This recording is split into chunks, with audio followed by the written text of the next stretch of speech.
Donate card और voice of slum जुड़कर दिल्ली और नोएडा के स्लम्स में गरीबों को फ्री ऑक्सीजन सप्लाईज प्रोवाइड करने का प्रयास कर रहे हैं। डिस्क्रिप्शन में दिए हुए लिंक पर जाकर डोनेट कार्ड पे अभी डोनेट करें। इन गरीब परिवारों का सहारा बने।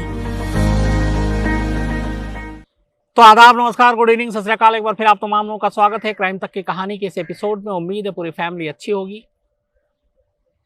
सुशील कुमार की बात करते हैं इसलिए कि सुशील कुमार 6 दिन की पुलिस कस्टडी में है और दिल्ली पुलिस की क्राइम ब्रांच इस मामले की जांच कर रही है। अब इन 6 दिनों में क्राइम ब्रांच की जिम्मेदारी क्या है कि उसे क्या करना है। अगर सही मामले में, सही मायने में इस केस को अंजाम तक पहुंचाना है, जो गुनहगार उन्हें सजा दिलाना है, तो फिर क्राइम ब्रांच को न सिर्फ पूछताछ करनी है बल्कि तमाम सबूत इकट्ठे करने हैं, क्योंकि आखिर में अदालत में वो सबूत ही काम आएंगे और गवाह भी। तो 6 दिन में से लगभग दूसरा दिन है, 4 दिन और अभी रहना है पुलिस कस्टडी में। और पुलिस कस्टडी में सुशील कुमार से पूछताछ कर क्राइम ब्रांच को सारी कड़ियां जोड़नी है। मॉडल टाउन पुलिस स्टेशन है एक दिल्ली पुलिस का, चूंकि एफआईआर वहां दर्ज हुई है। गिरफ्तार बेशक स्पेशल सेल ने किया दिल्ली पुलिस की, लेकिन जांच क्राइम ब्रांच के हाथ में है। और मॉडल टाउन पुलिस स्टेशन के अंदर ही सुशील कुमार को रखा गया है। अब मॉडल टाउन जो पुलिस स्टेशन है बाकी पुलिस स्टेशन की तरह ही है। एक एसएचओ का कमरा है, ड्यूटी अफसर का रूम है, बाकी और कमरे हैं और लॉकअप है जिसमें आप इंट्रोगेशन करते हैं, जिनमें आप किसी को पकड़ के लाके कुछ वक्त के लिए आप रखते हैं। तो सुशील कुमार इस वक्त उसी मॉडल टाउन पुलिस स्टेशन के लॉकअप में बंद है और जब जब पूछताछ होती है तब लॉकअप से बाहर निकाला जाता है और किसी कमरे में ले जाकर पूछताछ की जाती है। कल करीब 4 घंटे तक सुशील कुमार से पूछताछ हुई, 4 से 5 घंटे के दरमियान। और पूछताछ के बाद पुलिस की एक टीम मॉडल टाउन में उस घर भी गई जहां पे सागर रहा करता था और जिस घर को लेकर इस सारे झगड़े की कहते हैं जो जड़ है। तो 4 घंटे से लेकर 5 घंटे जो पूछताछ हुई उसमें क्राइम ब्रांच कुछ सवालों के जवाब चाहती थी। पहला कि 4 और 5 मई की रात को हुआ क्या। दूसरा, क्या ये लोग सागर धनखड़ को जान से मारने के इरादे से ही गए थे। तीसरा, कौन कौन लोग शामिल थे। चौथा, किन किन के पास कौन कौन से हथियार थे। पांचवा, सुशील कुमार का इसमें पूरा क्या रोल था, क्या उसने भी उस पर हमला किया था। छठा, क्या ये सारी मारपीट सुशील कुमार के इशारे पे हुई थी। सातवां, इसमें गैंगस्टर के जो बाकी लोग हैं उनका क्या रोल रहा है। तो ये जो पूछताछ हुई, जो अपने दिल्ली पुलिस के सोर्सेज हैं उनके हवाले से आपको बताता हूं कि इसमें हुआ क्या। सुशील कुमार ने ये बात मानी कि 4 से 5 मई की रात वो छत्रसाल स्टेडियम के उस पार्किंग के एरिया में मौजूद था जहां पे ये झगड़ा हुआ। उसने ये भी माना कि करीब 8-9 लोग और भी मौजूद थे इसके अलावा। उसने ये भी माना कि वो उस रात मॉडल टाउन में उस घर में भी गया था जहाँ पे सागर रहा करता था और वो होंडा सिटी अपनी कार में गया था। उसने ये भी माना कि उसके बाद वो छत्रसाल स्टेडियम पहुंचा और इसके बाद ये भी माना कि धमकी देने के बीच में झगड़ा हुआ। बट सुशील कुमार बार बार पूछताछ में ये कहता रहा कि सागर और उसके 2 दोस्तों को उठाकर इसलिए लाया गया था ताकि उनको धमकी दे सकें और थोड़ा उनको पीट सकें। उनका जान से मारने का कोई इरादा नहीं था, लेकिन चोट गहरी लगी सर पर और इसकी वजह से सागर की बाद में मौत हो गई। तो सुशील, अब शायद जो वकील हैं उनके ज़रिए भी ये सारी बातचीत होगी कि आपको क्या क्या बोलना है, कैसे बोलना है। तो सुशील बार बार यही पुलिस के सामने बयान दे रहा है कि वो मौजूद ज़रूर था, हालांकि वो ये भी कह रहा है कि वो बीच बचाव भी बीच में कर रहा था, लेकिन उसका इरादा सागर को जान से मारने का नहीं था और सिर्फ धमकाने का था, पीटने का था। अपने डिफेंस में उसने ये भी कहा कि अगर उसे कत्ल करना होता तो वो अपने ही एक साथी प्रिंस से मोबाइल पे इस मारपीट को शूट करने के लिए नहीं कहता, लेकिन उसने शूट किया। और ये शूट इसलिए उसने बोला कि किया ताकि हम दूसरे जो गैंग हैं और बाकी जो, चूँकि गैंग की राइवलरी आगे आपको बताऊंगा, उनको थोड़ा सा सबक सिखाने के लिए शूट कर रहे थे कि देखो अगर तुमने आगे ऐसा कुछ किया तो तुम्हारे साथ भी ऐसी मारपीट होगी। लेकिन दिल्ली पुलिस का मानना है कि सुशील कुमार का एक पैंतरा हो सकता है अपने आप को 302 यानी कत्ल के इल्ज़ाम से बचाने के लिए, और इसीलिए वो बार बार कह रहा है कि हमारा इरादा पीटने का था, कत्ल करने का नहीं था। अब यहाँ पर एक सवाल ये भी है कि सुशील कुमार ये सारी बातें क्यों मान रहा है कि वो मौके पे मौजूद था और सब कुछ था। उसकी एक वजह है, एक वीडियो है वही जो प्रिंस ने शूट किया था उस रात और खुद सुशील कुमार ने कराया। प्रिंस पुलिस के हत्थे चढ़ गया। इसकी भी कहानी ये है कि ऐसा नहीं है कि पुलिस प्रिंस के पीछे भागी और वो हाथ में आया। जब ये लड़ाई झगड़ा पूरा हो गया तो उसमें से बहुत सारे लोग शराब के नशे में थे और इसी बीच में हवाई फायरिंग भी हुई, गोलियां भी चली। तो उसी में से उस दौरान जब लड़ाई झगड़ा ज़्यादा बढ़ गया तो एक किसी ने 100 नंबर पे कॉल कर दिया। जब कॉल किया तो पुलिस आ गई। बाकी सब निकल लिए क्योंकि सुशील कुमार और बाकी लोगों को पता था कि पुलिस आ रही है। जो जिसको शूट करने के लिए सुशील ने कहा था, प्रिंस जिसका नाम है, वो भी मौके से हटा, लेकिन वो भागा नहीं बाकी की तरह। वो क्या करता है कि एक थोड़ी सी दूर पे जाकर गेट के पास एक गाड़ी में बैठ जाता है और ये गाड़ी उनकी थी जो सागर के साथ 2 और लड़के पिट रहे थे जो बाद में हॉस्पिटल में भी एडमिट हुए, और वो जाकर उन लड़कों के साथ बैठ गया। प्रिंस शराब के नशे में धुत था। अब मौके पे पुलिस पहुंचती है, वो सारी चीज़ें देखती है, उसके आसपास तलाशी लेती है। इसी में तलाशी के दौरान पुलिस गेट के पास आती है तो देखती है एक कार है, उस कार के अंदर 3 लोग बैठे हुए हैं। अब जब पुलिस की नज़र पड़ती तो देखती कि उसमें से 2 को चोटें हैं, उनको खून बह रहा है। वो 2 वो थे जो साकर के दोस्त थे, साथ में थे। अब प्रिंस पे नज़र पड़ती है लेकिन प्रिंस को कोई चोट नहीं। तो पुलिस ये समझती है कि ये तीनों पीड़ित हैं, इन तीनों को ही मारा गया। लेकिन फिर पुलिस को लगता है 2 के थे चोट के निशान है, खून गिर रहा है, तीसरे को कोई चोट नहीं है और वो शराब के नशे में टुल भी है। तो पुलिस पूछती है कि तुम कौन हो? तब वो दोनों जो पिटे हुए थे वो बताते हैं कि जो हम लोगों को पीट रहे थे उनमें से एक ये भी था। तब पुलिस प्रिंस को पकड़ती है तो वो उनके साथ जाकर बैठ गया था, शायद नशे की वजह से। और उसके बाद पुलिस उसे पकड़ती है। फिर उसके बाद जब पकड़ती है तो उसकी तलाशी लेती है तो उसका फ़ोन मिलता है और उस फ़ोन में ये वीडियो आ जाता है। अब ये वीडियो एक पुख्ता सबूत था सुशील कुमार के खिलाफ, क्योंकि इस वीडियो में सुशील कुमार एक जगह पर हॉकी स्टिक लेकर दिखाई दे रहा है और वो मारते हुए भी दिख रहा है। और इसी के बाद पुलिस सुशील कुमार के पीछे पड़ी थी। तो ये एक इलेक्ट्रॉनिक एविडेंस है सुशील कुमार के खिलाफ। और यही एविडेंस पहले तो सुशील ने पुलिस को बताया कि उसने ऐसा कुछ नहीं किया, उसके वकील ने भी कोर्ट में कहा। लेकिन जब पूछताछ हुई मॉडल टाउन पुलिस स्टेशन में और उसको ये एविडेंस दिखाया गया कि ये देखो मौके पे तुम हो, तुम्हारे हाथ में हॉकी स्टिक है और तुम पीट रहे हो, तुम बीच बचाव नहीं कर रहे हो, तब सुशील के पास कोई रास्ता बचा नहीं। और उसके बाद उसने फिर कहानी सुनाई और वो कहानी यही कि हम लोग धमकी के लिए गए थे, धमकाने गए थे, पीटने गए थे, जान लेना हमारा इरादा नहीं था, लेकिन चोट लगी और उसकी मौत हो गई। तो यहाँ पे ये इसलिए भी है क्योंकि सुशील कुमार और उसके लोग अगर ये साबित कर दें कि एक तरह से गैर इरादतन हत्या है तो 302 हट जाएगा, तो फिर सज़ा भी बहुत कम हो जाएगी। अब यहाँ पे पुलिस के लिए चुनौती है कि वो इस केस को इतना पुख्ता तौर पर तैयार करे कि कम से कम मैक्सिमम पनिशमेंट हो, जो लोग भी गुनहगार हों, चाहे वो सुशील कुमार ही क्यों ना हो।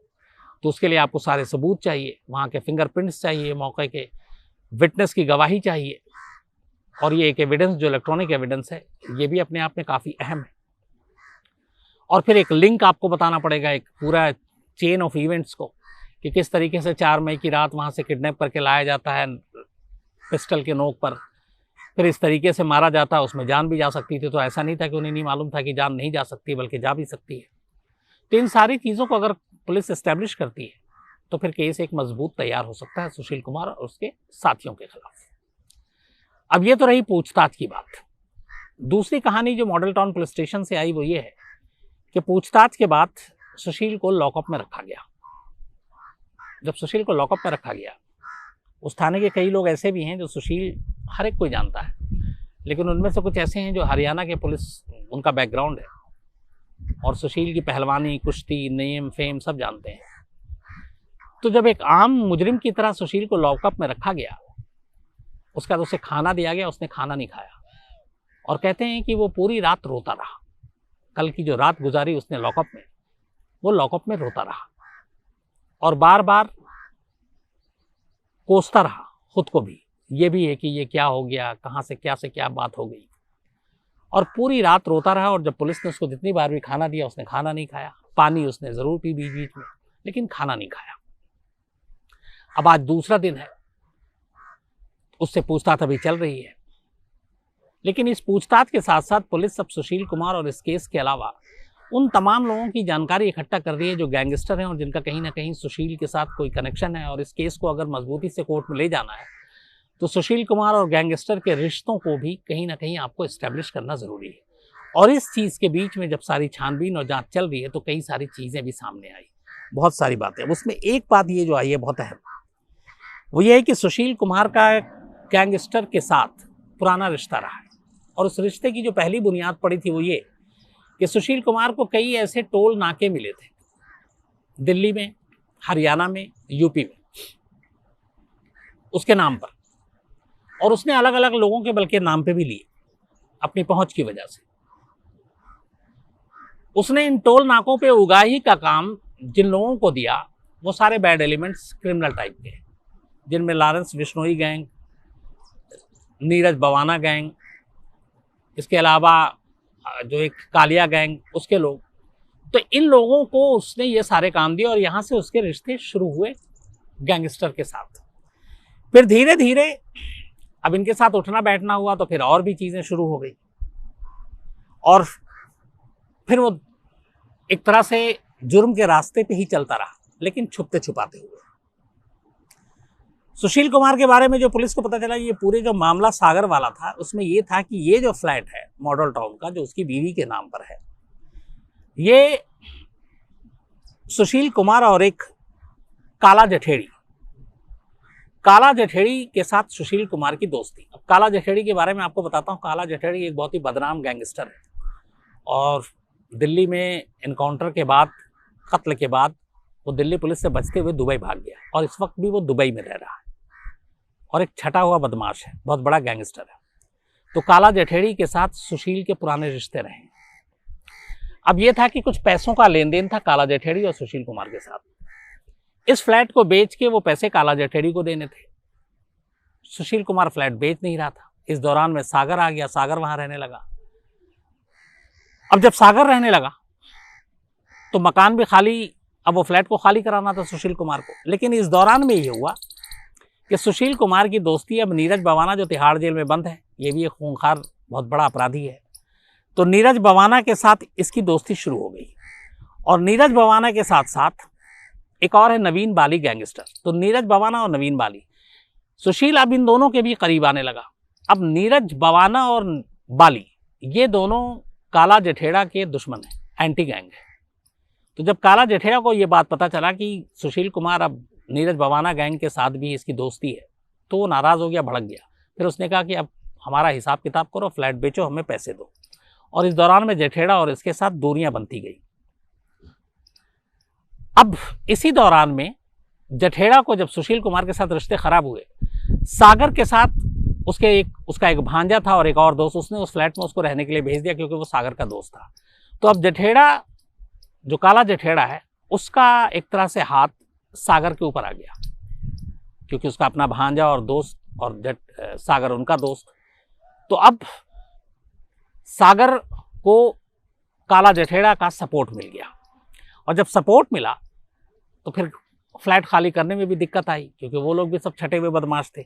और यहीं से अनबन शुरू होती है सुशील कुमार और सागर के बीच में, क्योंकि एक तरफ सुशील कुमार, बवाना और बाकी गैंगस्टर लॉरेंस बिश्नोई और इन लोगों के जरिए मदद लेके फ्लैट खाली करवा रहा है, तो दूसरी तरफ काला जठेड़ा अपने लोगों को देके धमका के उसको कह रहा है कि तुमको खाली नहीं करना है। और यहीं से ये झगड़ा शुरू होता है। और कहते हैं कि इसी के बाद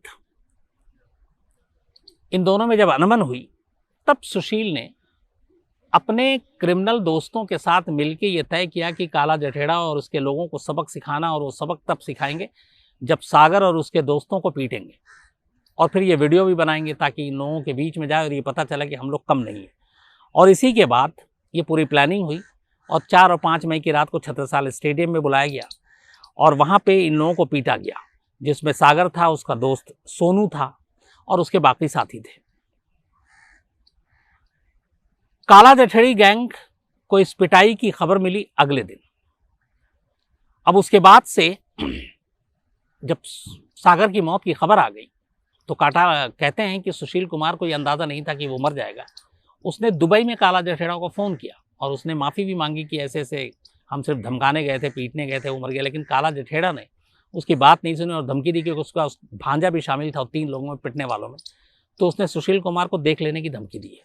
ये सारी चीज़ें इंट्रोगेशन में पूछताछ के दौरान सामने आ रही है। तो अब काला जठेड़ा के साथ सुशील की दुश्मनी हो गई। काला जठेड़ा ऑलरेडी एक बदनाम गैंगस्टर है। खासतौर पर काला जठेड़ा इसलिए भी नाराज हुआ क्योंकि जो सोनू था, जो दूसरा बंदा जो पिटा है, उसे भी काफी चोटें आई और उसकी वजह से वो ज्यादा नाराज था। अब ये तो रही इस दिन के इंसिडेंट की बात। अब सुशील कुमार एक ओलंपियन, इतना बड़ा हीरो, इस रास्ते पे कैसे चल पड़ा? सुशील कुमार ने जब ओलंपिक में 2 मेडल जीते थे, 2012 में जब इसने दोबारा जीता था सिल्वर, तो कहते हैं सिर्फ ओलंपिक में मेडल जीतने के बाद जो कैश रिवॉर्ड अवार्ड मिला था सुशील कुमार को, वो करीब 9 करोड़ रुपए था। 9 करोड़ के अलावा बहुत सारी चीजें, जमीन और पता नहीं क्या क्या चीजें मिली थी।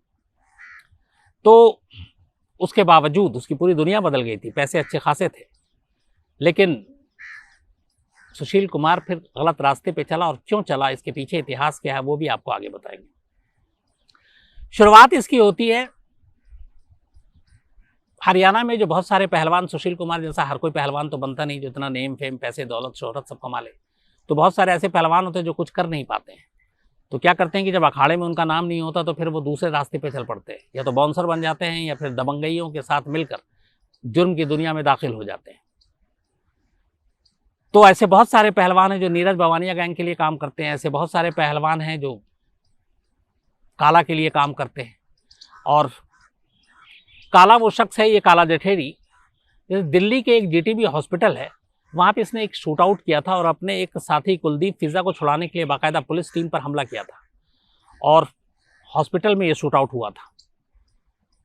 बाद में हालांकि वो जिस साथी को छुड़ा रहा था उसका नाम फिजा था, उस पुलिस एनकाउंटर में मार गिराया गया था। लेकिन इस तरीके से पुलिस कस्टडी में शूट आउट करके अपने साथी को छुड़ाने की कोशिश तो उस वक्त सनसनी फैल गई थी। दिल्ली और हरियाणा में एक लंबा इतिहास रहा ऐसे पहलवानों और बाउंसर का जो अपने पेशे में कामयाब नहीं हो पाए और उसके बाद वो माफियाओं के साथ जुड़ गए, अलग अलग माफिया, अलग अलग गैंग के साथ जुड़ गए। और शायद उसी का एक कड़ी रहा सुशील कुमार, क्योंकि जितने माफिया और गैंग थे और गैंगस्टर थे उसमें सारे का पहलवानों के साथ बड़ा करीबी रिश्ता रहा था और सुशील कुमार तो सबसे नामचीन पहलवान था। तो हर गैंगस्टर सुशील कुमार को अपने साथ रखना चाहता था। और चूंकि सुशील कुमार को एक शौक भी हो गया था, जी हुजूरी, सलाम, आपको इतनी ज़्यादा रिस्पेक्ट, ये वो सब कुछ मिल रहा है, तो सुशील कुमार की भी कमज़ोरी थी और सुशील कुमार उसके साथ हो गया। और धीरे धीरे, लेकिन गलती ये हुई कि 1, 2, 3 हर गैंगस्टर के साथ उसके अच्छे अच्छे रिश्ते होते चले गए। लेकिन बात सिर्फ सुशील कुमार के आज जो सच्चाई सामने है वो नहीं है, बल्कि पहलवानों को लेकर जो जुर्म की दुनिया की पूरी कहानी है उसकी एक लंबी फहरिस्त है कि कैसे पहलवान जुर्म की दुनिया में दाखिल हुए। और भी स्पोर्ट्स में है, लेकिन पहलवानों का मैं सिर्फ आज आपको बात करूंगा। अभी कुछ साल पहले की बात है, हरियाणा में एक सरपंच की गोली मारकर हत्या कर दी गई थी और जिसने हत्या की थी वो एक नामी पहलवान था, नवीन दलाल।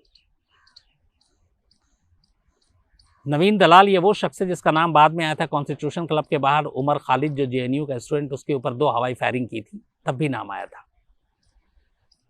तो नवीन दलाल, इसने सरपंच को गोली मारी, अखाड़े का एक बड़ा नाम, एक बड़ा पहलवान, और उसके बाद 302 के मामले में वो पकड़ा गया। इसी तरह हरियाणा का एक और पहलवान राकेश मलिक, ये भी बड़ा नाम। राकेश मलिक ने एक कत्ल के मामले में इसको जेल भेजा गया था, लेकिन फिर जेल से निकलने के बाद इसने कत्ल किया। अब और पहलवान की बात करें उससे पहले, रेसलिंग फेडरेशन की जो चीफ हैं अपने, ब्रिजभूषण शरण सिंह, इन पर खुद कई इल्जाम हैं, अटेम्प्ट टू मर्डर और बाकी चीजों के। अभी लास्ट ईयर की शायद बात है, फरवरी में हरियाणा में रोहतक में एक अखाड़े को लेकर झगड़ा हो गया पहलवानों के बीच में, और इस चक्कर में वहां के एक स्टेडियम में एक रेसलर ने, एक पहलवान ने 5 लोगों को गोली मार दी और उन 5 की मौत हो गई थी। रेसलिंग कोच सुखविंदर ने बाकायदा अखाड़े में घुसकर फायरिंग की थी। एक और नाम जो था, जो आज अभी जेल में है, कुशीनगर का सुखदेव। ये एक बहुत ही बड़ा पहलवान, लेकिन बाद में फिर ये एक डीपी यादव का आपने नाम सुना होगा, बाहुबली, ये एक तरह से उनके सुरक्षा कवच में शामिल हो गया और फिर सब कुछ किया इसने। नीतीश कटारा हत्याकांड याद होगा, उसमें ये सुखदेव पहलवान को 20 साल की सज़ा हुई और ये भी एक बहुत ही होनहार, बहुत ही टैलेंटेड पहलवान था। लेकिन देखिए कत्ल और जुर्म के रास्ते पे चला और नीतीश कटारा केस में इसको 20 साल की सज़ा हुई है। हालांकि ये जो पहलवानी और क्राइम जुर्म की दुनिया की हम बात कर रहे हैं, कहानी सुना रहे हैं, ये अभी का नहीं है कि सुशील कुमार हुआ तो अभी ये सारी चीज़ें हाल फिलहाल में हुई। इसका बहुत पहले से भी है। 1989 में, 89 का मतलब हो गया करीब 11-21, करीब 32 साल पहले की बात हो गई। नजफगढ़ में एक गैंग वॉर शुरू हुई थी जिसमें कृष्ण पहलवान ने शुरू किया था और कृष्ण पहलवान का अखाड़े में एक बड़ा नाम हुआ करता था। 1992 में अपने ही रिश्तेदार की पहले इसने एक हत्या की थी कृष्ण पहलवान ने। उसके बाद दो गैंग के बीच में मुठभेड़ शुरू हुआ और कहते हैं कि इसमें 100 से ज़्यादा लाशें गिर गई। ये पहलवानों की दो गैंग के बीच की लड़ाई थी, वर्चस्व की लड़ाई थी।